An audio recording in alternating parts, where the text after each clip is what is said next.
Olá, eu sou Wagner Périco do Via Paganos. Hoje eu e Chris Morgan falaremos sobre a tábua Ouija. Na verdade, nós falamos um pouco sobre isso numa live algumas horas atrás. Mas, na hora de publicar no Facebook, houve um problema no áudio e resolvemos gravar novamente.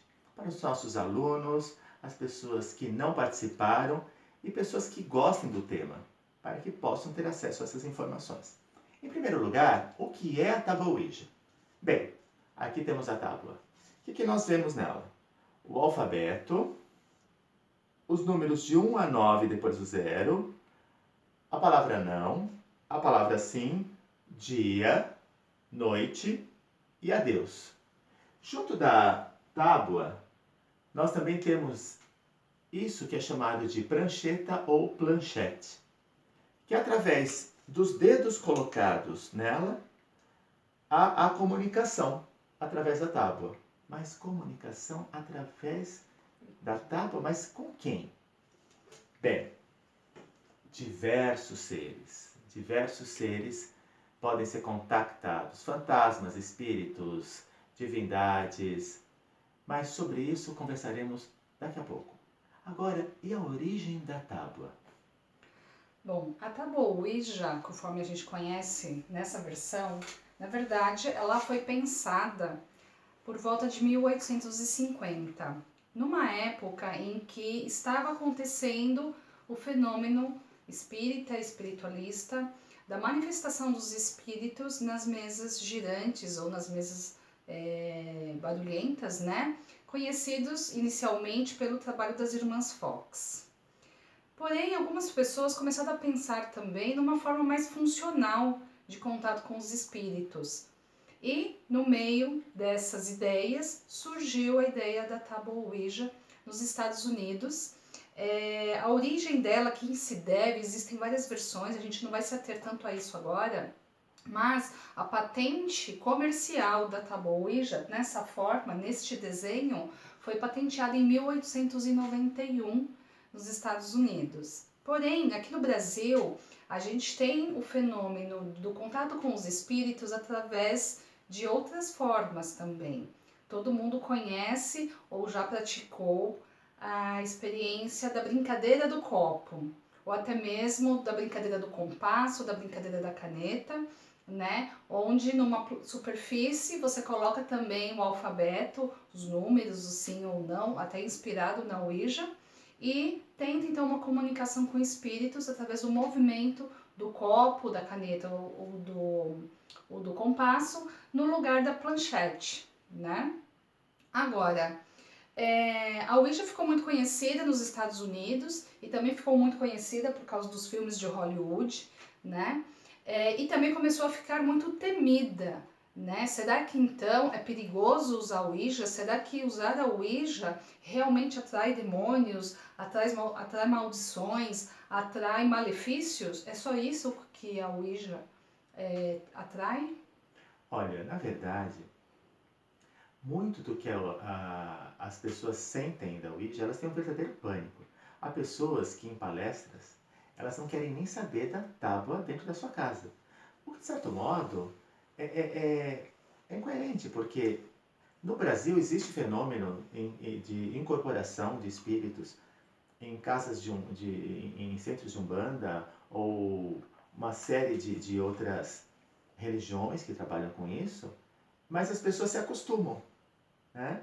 Agora, em saber que existe uma tábua que pode estabelecer um contato com esses seres, esse mundo espiritual, com seres do mundo espiritual, as pessoas se apavoram. E até inclusive em palestras, em eventos que nós damos, as pessoas falam, mas isso é necromancia, a gente não deve mexer com espíritos, ou a tábua Ouija não atrai espíritos de luz, né? Então, a necromancia, como o Wagner estava falando, é o contato com os espíritos, né? É a consulta oracular ou a consulta com os espíritos através da tábua ou da brincadeira do copo. Agora, quando a gente vai num centro espírita ou no centro espiritualista ou no centro de umbanda ou até mesmo em trabalhos dentro de linhas religiosas, algumas, as pessoas entram em contato para saber da sua vida. Isso não é necromancia, e isso é visto com muita naturalidade, porque o contato com os espíritos, principalmente no Brasil, que um país super sincrético, é visto como algo normal, natural. Por que não? O trabalho com a Ouija também não poderia ser no aspecto de contato com os espíritos, né? Então, quer dizer, eu como médium, por exemplo, vou incorporar um espírito. Agora, se eu chamar um espírito para a Ouija, então seria pior do que incorporar. Então, às vezes, a gente precisa tentar ver por vários ângulos que a Ouija ela não tem tanto essa visão maléfica, mas é claro que você precisa, sim, como qualquer trabalho de contato com seres de outros planos, ter cuidados e ter conhecimento. Parte do processo desse contato, a primeira pergunta é: com quem que a gente contata? Quem pode ser contatado? Uma gama de seres, desde espíritos desencarnados, fantasmas. Ela pode ser utilizada, por exemplo, numa casa assombrada, para a gente entrar em contato com aquele espírito, para entender os motivos, se ele está com raiva daquela família, se ele foi enviado por alguém, algum praticante de artes mágicas, para prejudicar aquela família. Se alguém que não tem ideia de que morreu e está por lá, sem noção disso, pode também ser manifestação do inconsciente de pessoas. Todo mundo já ouviu falar de poltergeist. Então, muitas vezes, a mente de alguém pode se manifestar através da tábua, e a gente também consegue conversar com a mente da pessoa. Podem ser contatados deidades, né, divindades de outros, em outros planos, seres dos mais diversos tipos. A nomenclatura desses seres varia conforme as religiões, conforme aquilo que a pessoa acredita. Então você pode tanto entrar em contato com mentores, quanto com demônios, quanto com fantasmas, como eu disse. Então, uma série de seres, e muito dessa nomenclatura varia conforme a religião. Perigos. Perigos existem em qualquer atividade que uma pessoa pratique. No plano físico, você tem perigo quando você sai de casa. Quando você faz um ritual, faz algo relacionado a outros planos, existem, claro, cuidados que devem ser tomados, que vão evitar esse tipo de perigo. E se acontece algo que fuja do controle, você também tem que saber como lidar com isso. A questão é, para que eu quero utilizar o tabuleiro Ouija ou o porquê que eu quero fazer a brincadeira do copo, que como a gente está tentando falar, não tem nada de brincadeira, né? Entrar em contato com outros planos, com outros seres, é algo que exige de nosso conhecimento e também um suporte até mesmo de seres guardiões, protetores, mentores do outro lado, como a gente vai falar. Agora, a Ouija não necessariamente, ou até a própria brincadeira do copo, não necessariamente pode ser utilizada apenas para chamar espíritos, né? Então, a nossa proposta de falar sobre a Ouija é de mostrar tanto a desmistificação, né, que não é toda essa negatividade que Hollywood mostra, mas que também não dá para você assistir um filme no cinema, como saiu até há pouco tempo, mais um filme sobre a Ouija, e sair fazendo de qualquer jeito, de qualquer forma, né? Então, a nossa intenção é esclarecer os cuidados que precisa se ter, mas também tirar esse peso de que é algo totalmente maléfico, ou que só trabalha com seres negativos, né? Então, quais outras funções a gente pode dar para a tábua Ouija? A tábua Ouija ela pode funcionar como oráculo, pode funcionar também para abertura de portais. Então a tábua Ouija ela tem outras funções. Como que funciona na verdade como oráculo? Na medida em que você consulta um ser que ele pode interferir na, no jogo, ele pode se comunicar no jogo como uma forma de oráculo na predição de questões, do mesmo modo que se utilizaria o tarô, se utilizaria runas e uma série de outros sistemas oraculares. A questão de portais trabalha muito a energia residual que espíritos, ao se comunicar através da tábua, eles permeiam esses caminhos com essa energia que também pode ser utilizada. Aí também tem uma pergunta. Como que acontece a manifestação do espírito através da tábua? Quando a gente fala da planchete, que as pessoas colocam o dedo para que estabeleça a comunicação. O que acontece é o seguinte, não é tão fácil um espírito se manifestar no plano físico através de movimentos. Quando a gente vê em filmes um móvel, um espírito arremessa uma mesa, derruba uma estante, essa atividade paranormal assim, extremamente forte, isso é muito raro. Não é que não aconteça, mas é raro. Porque o espírito, ele gasta muita energia, ele perde muita energia. Precisa de muita energia. Ele perde e precisa de muita energia para se manifestar no plano físico.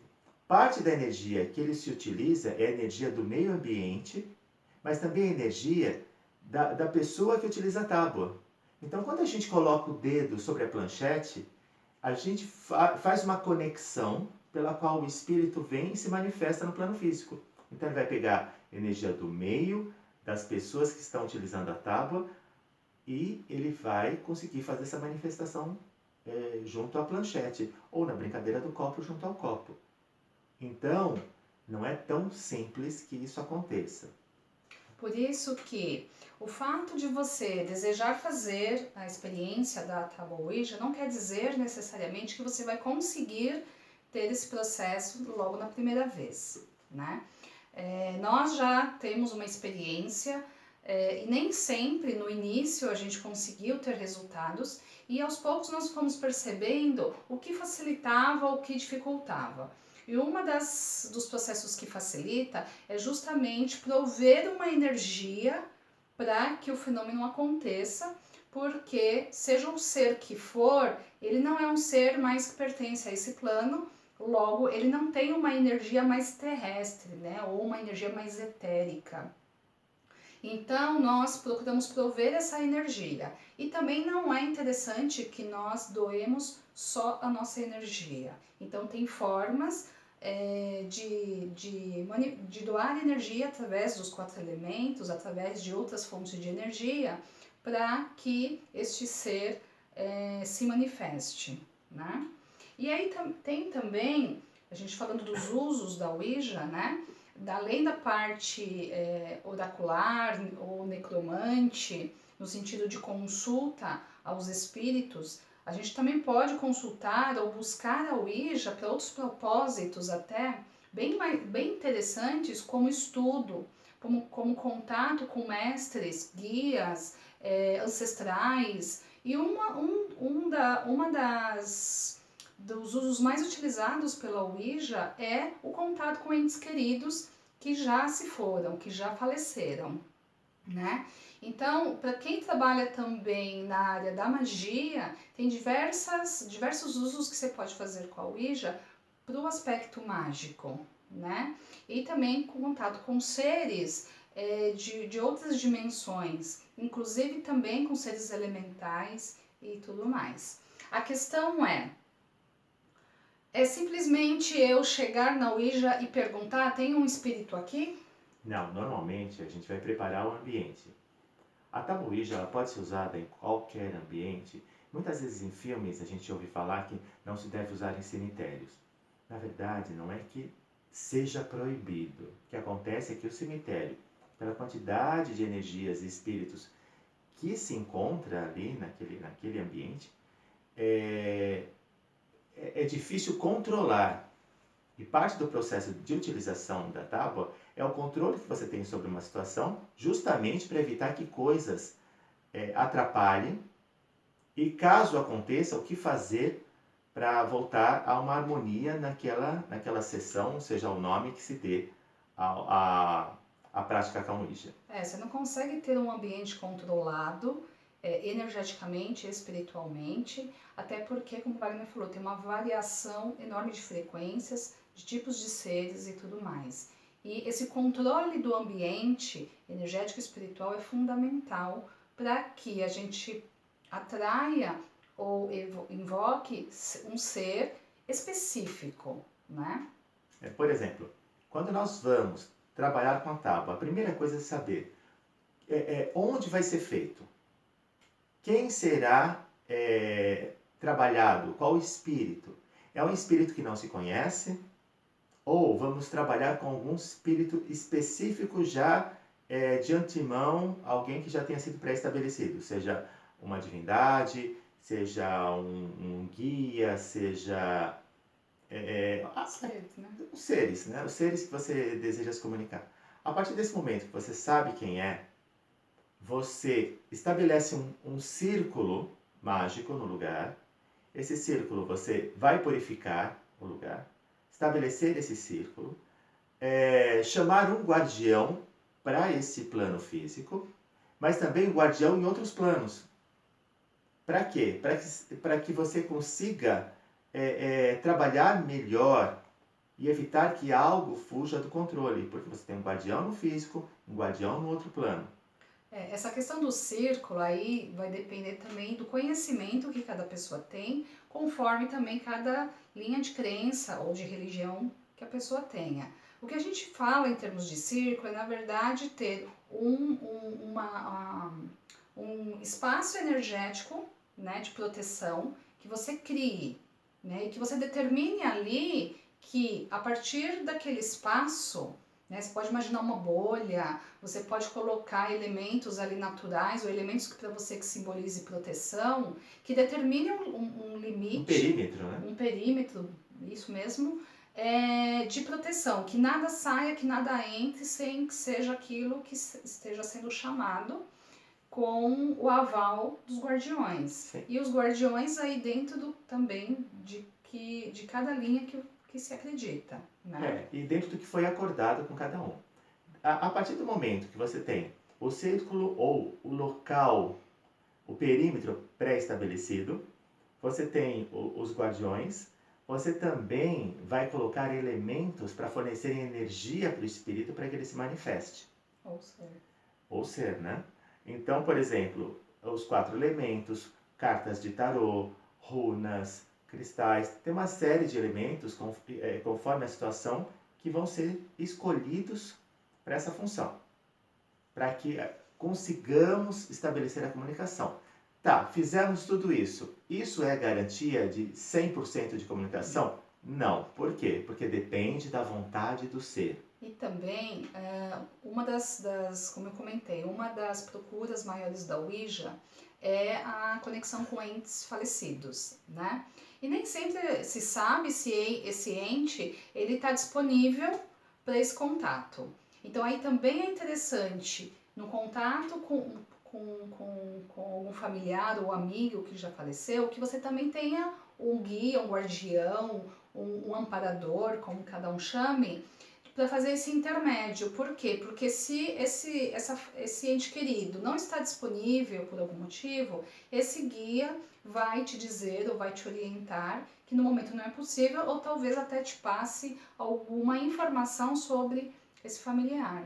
Muitas vezes, antes de fazer o trabalho com a tábua, é utilizado um oráculo, né, runas, tarô, alguma coisa assim, para verificar se aquele ser que vai ser chamado, se você consegue, se é um ser que você consegue lidar, se ele sabe que está morto, se ele veio por intermédio de alguém, que alguém enviou esse ser.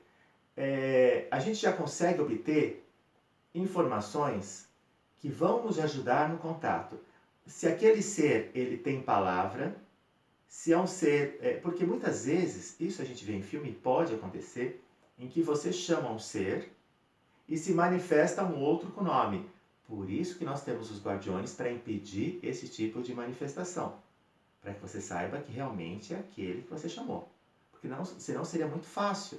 Né? Você não pode simplesmente chegar, abrir a tábua para o primeiro espírito que esteja passando se manifestar. Porque justamente você não sabe quem está lá. Então é interessante você, num oráculo, antes entender, obter essas informações, para que não haja o perigo de que um ser se apresenta como um parente seu, ou se apresenta como uma divindade, como alguma coisa, e que não seja aquele ser. É importante colocar também que a gente pode, o que pode se comunicar na Ouija ou no copo, não necessariamente é um ser externo, né? Primeiro porque eu posso também trabalhar com o meu eu superior, vamos dizer assim, a minha essência. Eu posso também acessar a minha sombra, né? E eu posso também ter um resultado ali psíquico meu. Isso tanto no sentido de eu querer e ter consciência e chamar isso, como observar se você chama um ser e ter certeza de que essa manifestação não é sua, né? Tem formas de saber isso, mas você também pode tentar uma comunicação com aspectos seus. Assim como também já vi experiências de na Ouija se comunicar espírito de pessoas vivas que estão projetadas no astral. Isso também pode acontecer. Sim. Uma das perguntas também que costumam fazer em relação ao espírito é sobre um espírito chamado um Zouzou. Se existem seres específicos atrelados ao Ouija, né? Isso. Na verdade, não existe um ser. Isso acabou virando uma lenda urbana que, do mesmo modo, para quem assistiu faz alguns anos, o filme Jovens Bruxas, em que foi escolhido pelo diretor, pelo roteirista, não lembro bem, mas foi escolhido um nome fictício, uma divindade fictícia chamada Manon. E foi dito pelo diretor que era fictício, que não existia e tudo mais. No entanto, muita gente achava que realmente era uma divindade e começou a cultuar. Né? Então, o que acontece? Claro que existe uma coisa que, se você ficar décadas cultuando algo, aquilo gera uma forma de pensamento que vai responder aquilo.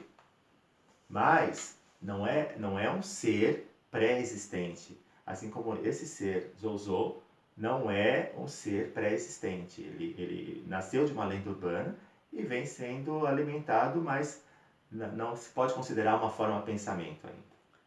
E seria interessante, Wagner, as pessoas perguntam isso também, principalmente quem é da área mágica ou da bruxaria, consagrar a tábua ou colocar um tipo de energia específico na tábua? Olha, não é obrigatório consagrar, mas é recomendado, até pela própria egrégora que ela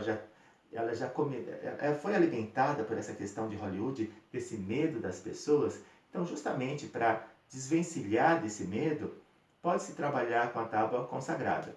Aliás, outro medo que as pessoas têm, que é o seguinte: eu fiz o ritual, falei com o espírito, encerrei o ritual, me despedi de todos, aí guardei a tábua. O fato de eu guardar, ela estar guardada, ela pode sozinha funcionar como um portal para que algum espírito se manifeste? Não. Não. Ela simplesmente um modo de você se comunicar, mas ela é ativada pela mente, pela energia das pessoas que manipulam a tábua. Ela por si só, sozinha, ela não vai estabelecer essa comunicação. Por mais que ela se consiga fazer com ela portais, mas é preciso o agente, né? O agente mágico que vai estabelecer isso, e não a tábua por si só. Ela é um instrumento mágico. Como todo instrumento mágico, ela precisa ser operada para isso. Sim. Tem algumas perguntas que fizeram. Vamos responder, porque já muitas dúvidas que surgem. E tem a ver com o que a gente está falando, Isso. né? Bom, a Iá perguntou como se começa uma sessão com a Ouija, né? Tem alguma coisa básica inicial? E é importante dizer que se você inicia até justamente para evitar essa questão, eu guardei e isso pode repercutir em alguma coisa, todo o trabalho com a Ouija ou com o copo tem que ter um começo, uma abertura e um fechamento. Sim. Né? Agora, como começar? Tem alguma coisa básica, assim? Aquilo que nós falamos. Você, a partir do momento que você sabe em que local vai ser feito, você reconhecer o local, você entender que energias estão ali, realizar suas limpezas necessárias e estabelecer um círculo, um perímetro. É a primeira coisa a fazer. Uma outra pergunta que costumam fazer muito. Eu posso fazer sozinho? Não é recomendado. Não, não mesmo, porque sempre quando você tem uma outra pessoa auxiliando, você controla mais as situações. Uma coisa, quando eu falo sozinho, sozinho não significa somente você solitariamente, porque se você chama 3 amigos para realizarem o trabalho com a tábua Ouija e as 3 pessoas ficam apavoradas, você continua sozinho sob certo aspecto. Então é interessante que você não lide somente com pessoas desconhecidas, mas você trabalhe com alguém da sua confiança, alguém que você saiba que essa pessoa mantenha a frieza necessária, como qualquer trabalho mágico, em que em qualquer movimento do copo ou da planchete, no caso da tábua, a pessoa não saia correndo. E também tem uma questão do controle energético, né?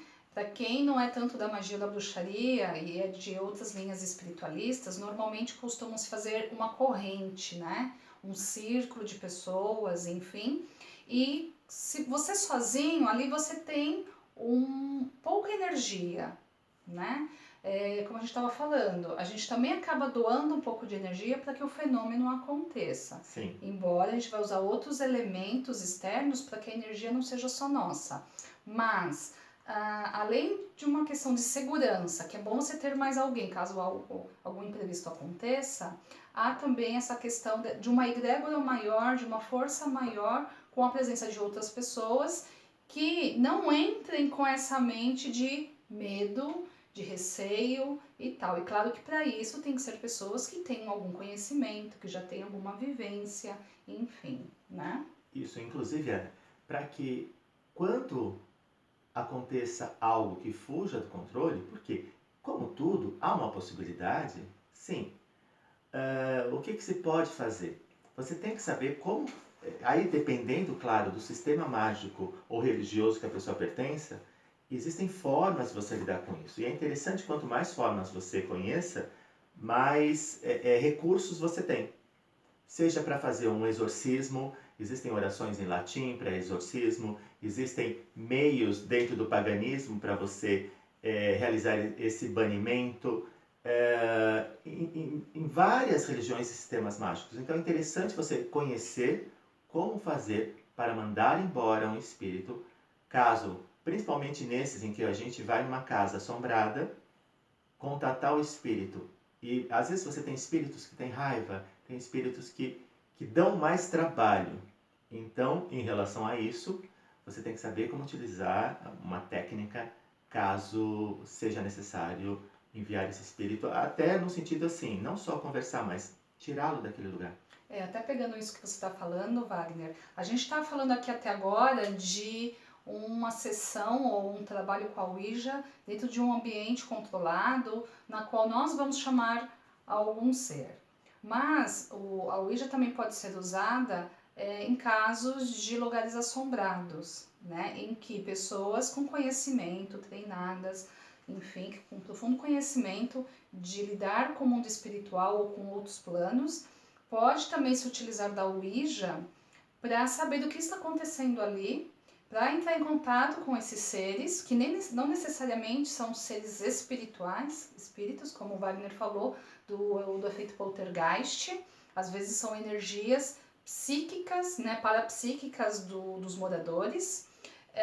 Então a Ouija também pode ser utilizado dessa forma, em conjunto com outras formas, porém com pessoas treinadas para isso ou que já tenham um bom conhecimento para lidar com isso, incluindo exorcismo ou banimento.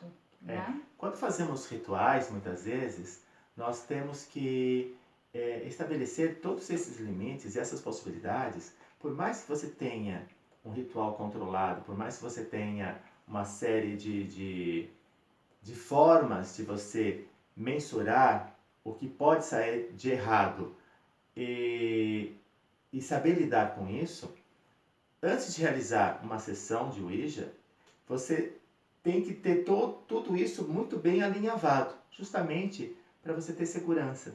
Justamente quando você consegue descobrir o quanto você lida com aquilo, o quanto você precisa de ajuda, por isso nós temos os guardiões físicos e de outros planos. Tudo isso vai te dar segurança e uma tranquilidade. Até porque qualquer trabalho mágico ele tem que ser pautado dentro de uma tranquilidade. Porque é a forma de você lidar com a situação. Né? Isso a gente adquire com o conhecimento e com a prática. Agora pode acontecer algo errado, assim, como as pessoas perguntam muito, mas eu posso errar em algo e de repente um espírito ficar na minha casa, ou um espírito vir me atormentar, coisas assim? Pode, como a gente estava falando dos perigos, pode.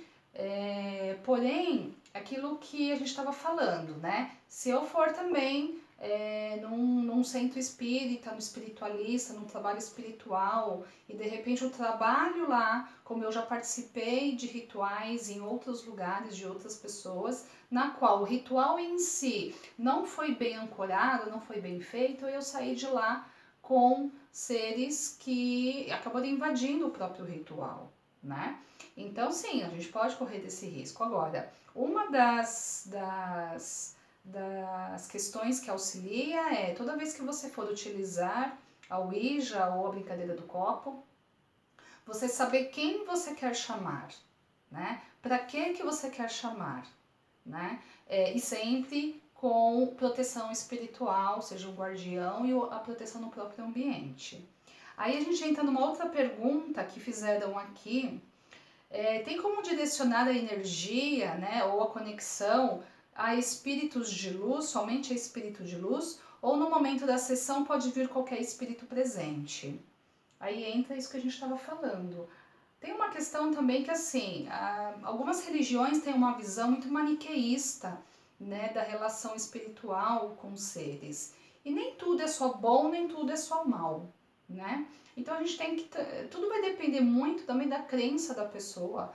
Se a pessoa ela acredita em anjos, ela vai querer chamar anjos. Se ela acredita em demônios, ela vai querer evocar demônios. Se ela acredita em elementais, ela vai querer chamar elementais. A questão é o quanto eu sei lidar com esses tipos de seres, né? E o quanto mais eu direcionar quem eu quero chamar e por quê, mais eu evito de ter esses imprevistos. Sim, com certeza. Né?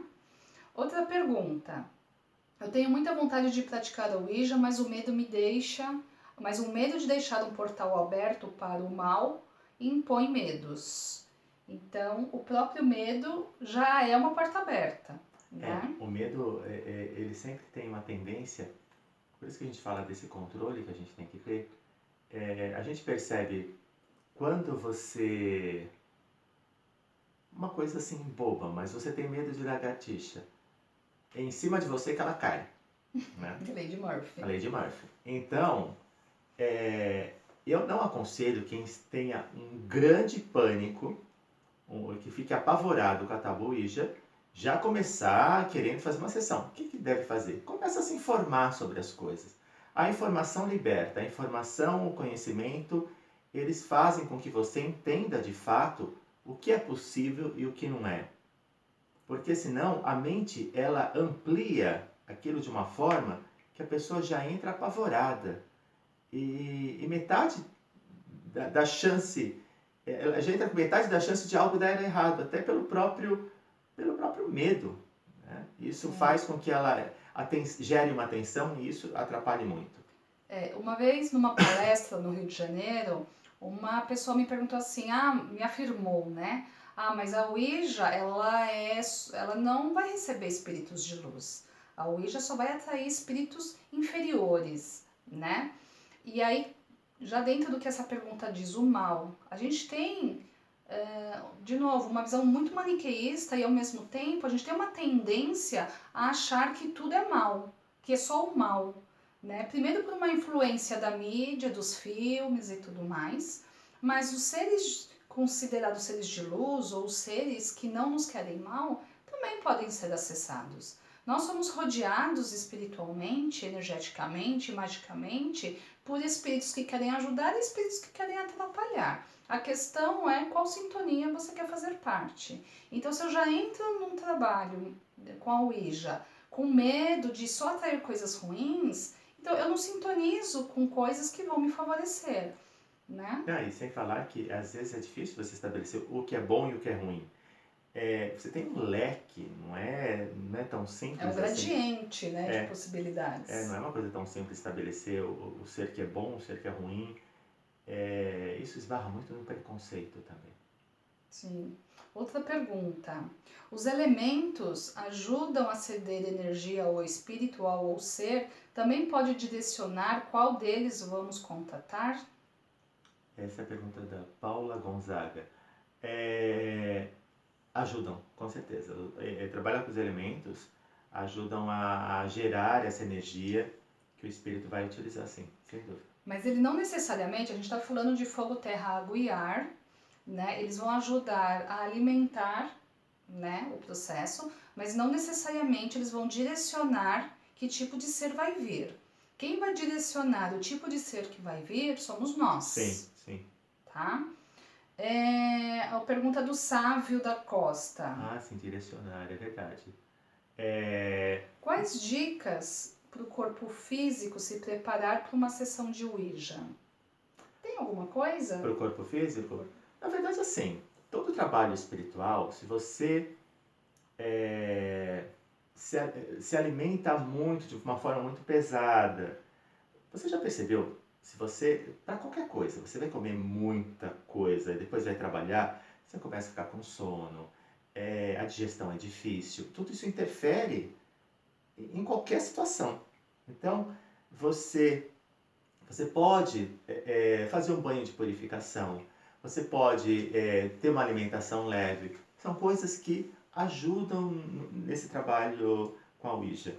Mas também não dá para se dizer o que é determinante ou não. Do mesmo modo que você tem pessoas que podem se alimentar de algo e ter uma sensação leve com aquilo, aquele mesmo alimento para outra pessoa já não vai ter esse efeito. Já pode ser uma coisa que não caia muito bem. Então é cada caso. E tem também uma questão da energia física mesmo. Se você está num dia ou está numa fase de vida de muito cansaço físico e mental, dificilmente você tem muita energia vital sobrando, né? E se você tem uma baixa energia vital, isso também dificulta. Sim. E tem coisas práticas. Eu lembro uma vez que nós fizemos a Ouija e nós sentamos no chão, numa mesinha, e a nossa postura física, né, com a coluna, cansava muito.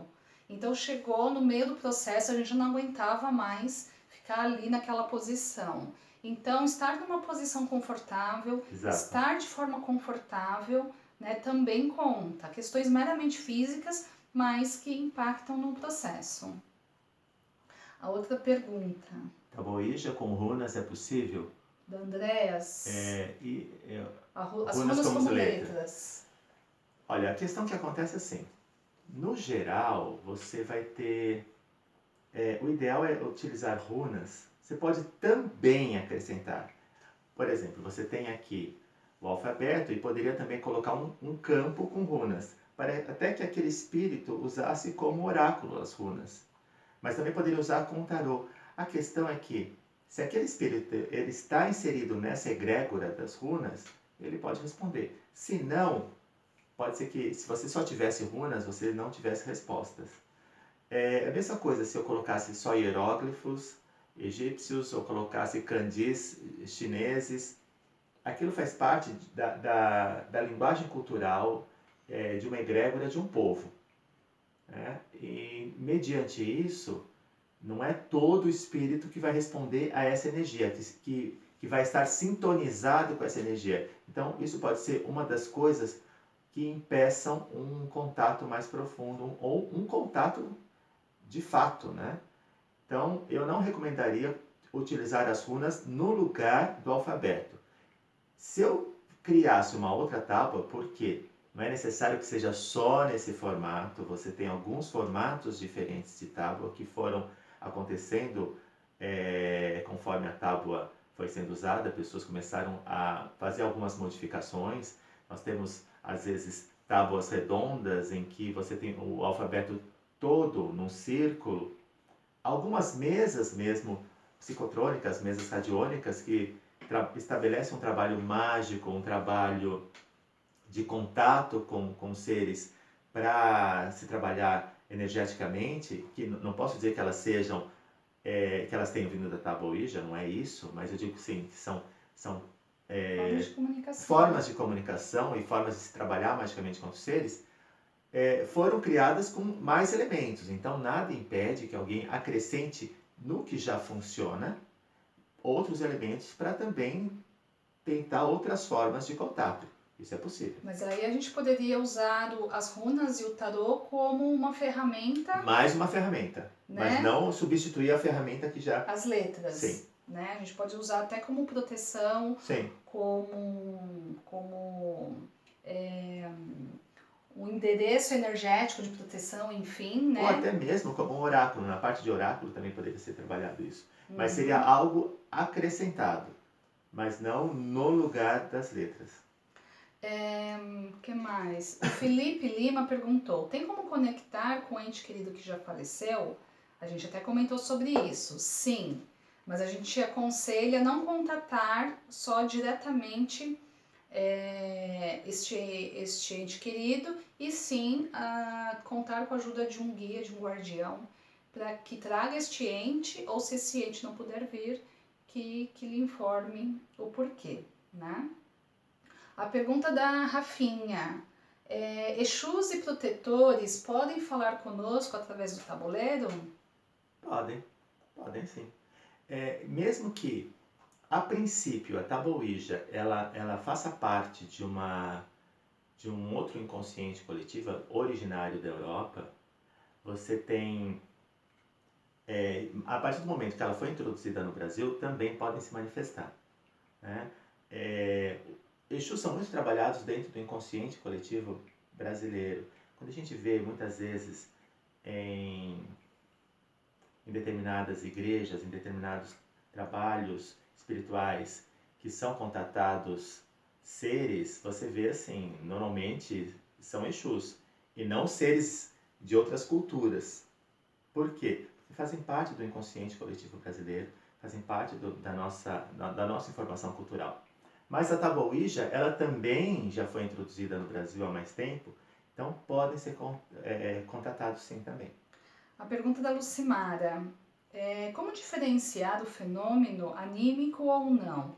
Né? Ou seja, que se sou eu quem está manipulando mentalmente, não estou nem falando de eu estar empurrando a pranchete ou o copo, mas sim do movimento estar sendo acionado pela minha psique, ou pela minha sombra, ou pelo meu eu superior, de outros espíritos presentes.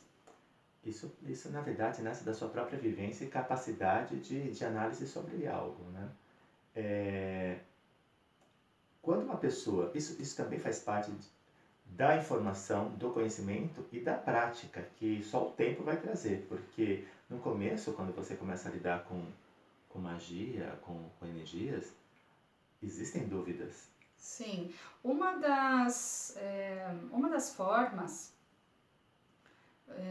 da gente tentar conseguir saber, quando a gente ainda não tem essa profundidade, como o Wagner falou, é novamente ter um guia intermediário ali e você perguntar para ele, né? Até porque nesse caso, então, eu estou querendo invocar um ser específico, eu não quero falar com aspectos meus, né?